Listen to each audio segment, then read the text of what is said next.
بسم الله الرحمن الرحيم الحمد لله رب العالمين والصلاة والسلام على رسولنا محمد الأمين وعلى آله وصحبه ومن والاه بإحسان إلى يوم الدين. Assalamu alaikum. I just wanted to actually make a quick little kind of actually preamble video before you jump into the document that is from session 7. So this is kind of like the prequel, if you will, to that. So inshallah, I will include some links to the longer videos. I'm probably going to break them up into a couple of different parts because YouTube is giving me some trouble with uploading these big, long videos. But I wanted to really briefly, this is something we didn't get a chance to touch on in the 7th session. And it's brief, and I wanted to just bring it to your attention, right? So when you open up your PDF here, this is again the one that is session 7, right?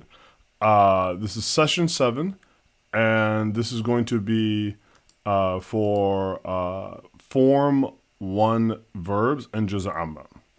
And I'm going to actually zoom out here for a second because I want to show you something, right? So let's look at our document. And you'll notice that, it's alphabetical, as I said, right, from alif to ya. And then, of course, I list with every root, right? I list its citation in the Qur'an, right, with the surah and the verse number. And what I want to just briefly draw your attention to is look at how this, and this is, again, just Form 1 verbs. This is not going into, the other 2 through 9 and any other subject, but just take a quick look about what the topic, the broad, the thematic, you could say, the thematics or the theme of the last juz of the Qur'an is, right? So this particular verb, right, ata, is going to have just one citation. Adina, 2. Akala, just one citation, right? Amara, to command, 3, right? So you kind of get the idea where I'm going. Now let's scroll down. Right? Ja'ala, right? Ja'ala, to make things happen or, to make something right. Look, in one surah, it's mentioned, in Surah An-Naba, it's mentioned what? 5 times, and then actually 4 other times in 3 other surahs. And then, for instance, Ja'a, or the root here of Jim, Ya, Alif, right? To come. Look at how many citations, right? Many, many citations. Same thing, look, to fear, khashiyah, right? Several different citations. Wow, khalaqa, right? To create, right? Particularly as to what Allah has created or His role is created. Look at how many times Allah mentions Him creating. Similarly, when we scroll through, right, we'll see, wow, what's this one? Ra'a, right? To see. And look at how many verses use the verb referring to our, mostly in this case, our capacity for sight. And this is interesting because if you think about it, right, the human being relies so heavily for those who have the capacity of sight, which is the vast majority of us. We rely so heavily upon our faculty of sight to understand the world around us. So Allah draws upon that, having made us that way, and then look at how many times that He references that faculty. It's obviously very, very important. And scroll through this list and you'll see, wow, okay, Sheen, Ya, and Alif here, right? Which in the past tense masculine is what? Sha'a, right? To desire or to will something, right? Which in this case, most of it refers to Allah's will, but in a couple it refers to what we might want or desire. So will and desire is a significant aspect of the last juz'ah of the Qur'an. And likewise, Sad, Lam, and Ya, Salah, right? Not Salah, but again, this is the first wazn, right? This is the first form. So Salah is to burn, right? And therefore it's a stern warning about what the fire and the consequences of this life. I would say that a significant amount of the last portion of the Qur'an discusses that. Laughing is, okay, it's in there, but it's clearly life ain't about laughing and being happy, right?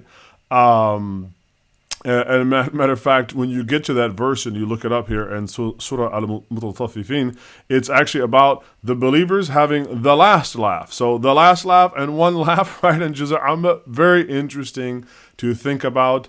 Abada, right? Being referred to here, worshiping a few times.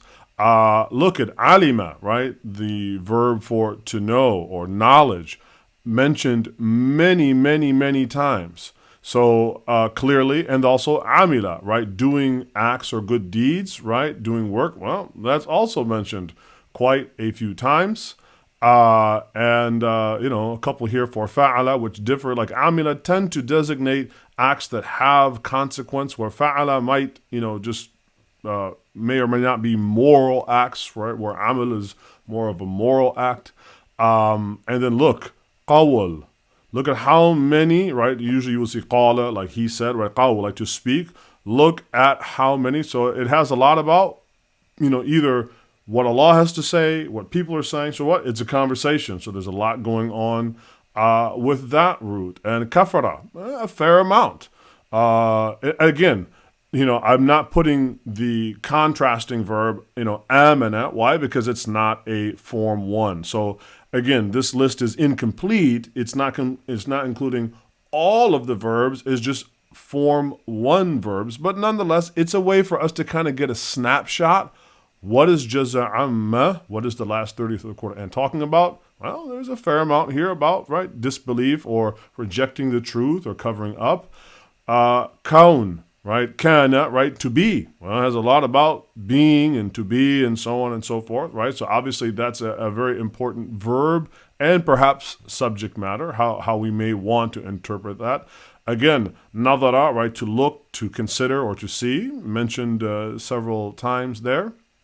So as you can see, and then now take for instance the verb, say maybe something like dhakara, right, which we can use for extract from that the noun dhikr.